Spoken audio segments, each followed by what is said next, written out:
Perkenalkan, kami dari kelompok 17 yang akan menjelaskan mengenai proses penyelesaian masalah perkara perdata di pengadilan negeri.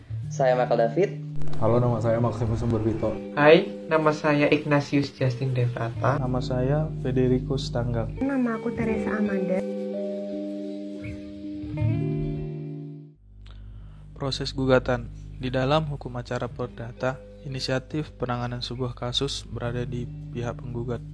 Hal ini berarti bahwa tanpa adanya gugatan, maka tidak akan ada yang diperkarakan.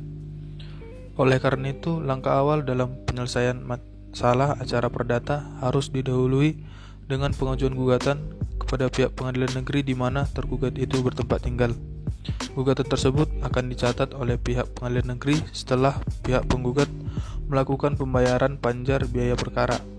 Setelah proses pencatatan gugatan ini selesai, barulah acara perdata bisa dilanjutkan untuk diselesaikan melalui tahap-tahap selanjutnya. Sekarang kita akan melihat role play yang telah kelompok kami buat. Di sini diceritakan bahwa Bapak Justin membawa berkas-berkas dan melakukan pendaftaran gugatan perceraian kepada istrinya ke pihak pengadilan negeri. Sekarang saya akan menjelaskan mengenai proses mediasi.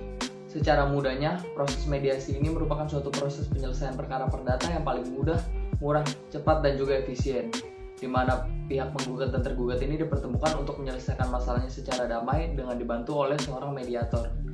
Untuk proses mediasi ini sendiri bisa dilakukan di pengadilan negeri maupun juga melalui pihak luar. Kalau di pengadilan negeri, yang menjadi pihak mediator adalah pihak hakim yang tidak bertanggung jawab untuk menyelesaikan kasus tersebut.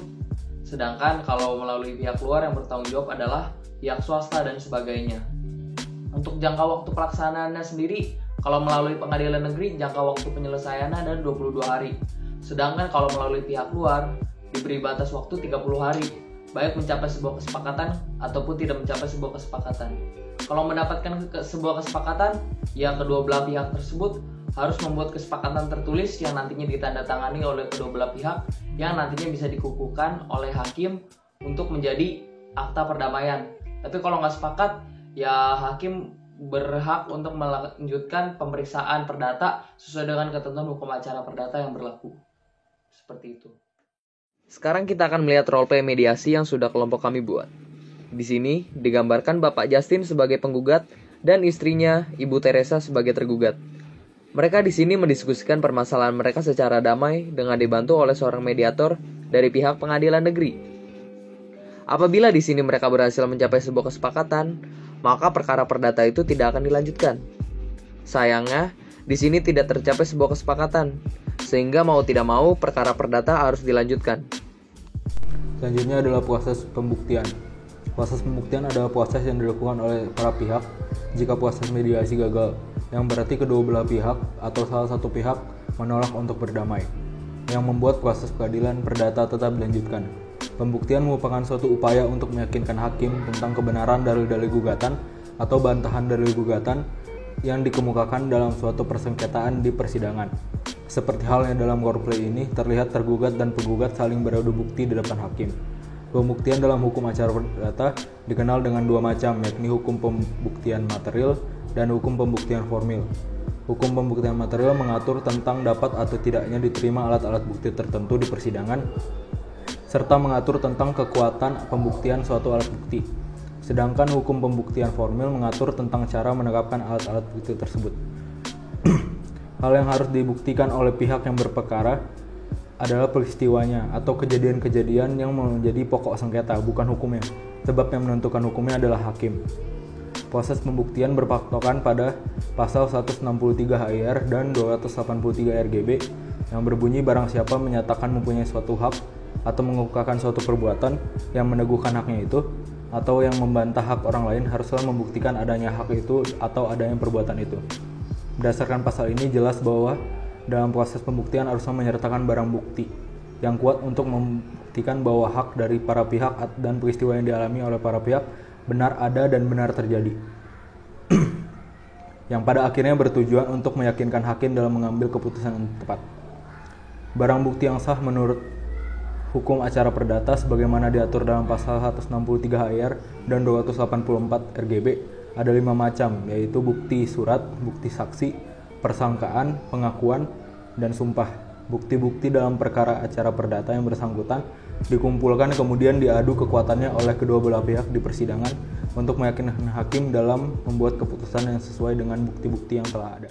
Selanjutnya kita akan masuk kepada bagian putusan yang ditetapkan oleh hakim. Suatu putusan hakim memiliki beberapa bagian. Yang pertama ada bagian pertimbangan hukum atau konsideran yang menjadi dasar pertimbangan hakim dalam memutuskan perkara. Dan yang kedua ada bagian amar putusan, yaitu berisi putusan hakim yang memuat suatu putusan bahwa apakah gugatan tersebut dikabulkan, ditolak, atau tidak dapat diterima.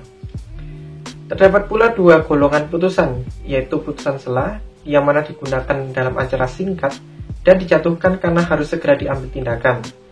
Dan yang kedua ada putusan akhir, yaitu putusan yang memiliki kekuatan hukum tetap terhadap suatu perkara perdata.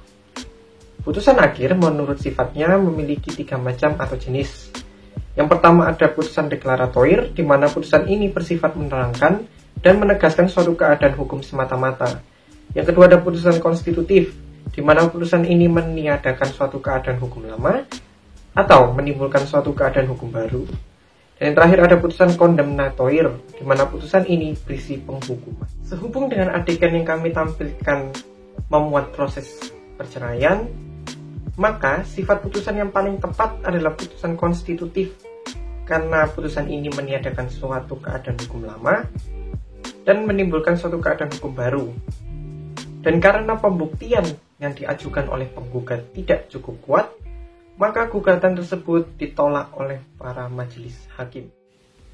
Langkah berikutnya adalah eksekusi, di mana putusan hakim yang telah berkekuatan hukum tetap atau ingkrah dapat dilaksanakan.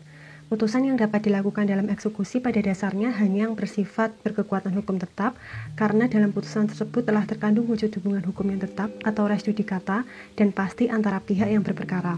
Karena hukum tersebut sudah pasti dan tetap, maka hubungan hukum tersebut harus ditaati dan dipenuhi oleh pihak-pihak yang berperkara. Dalam kasus materi kami, pasangan suami istri tersebut harus kembali melanjutkan hubungan rumah tangga mereka, atau dalam arti lain mereka tidak jadi bercerai. Langkah yang terakhir adalah minutasi berkas perkara, yang artinya membuat semua surat-surat dalam berkas perkara sebagai dokumen resmi dan asli menurut ketentuan peraturan perundang-undangan yang berlaku.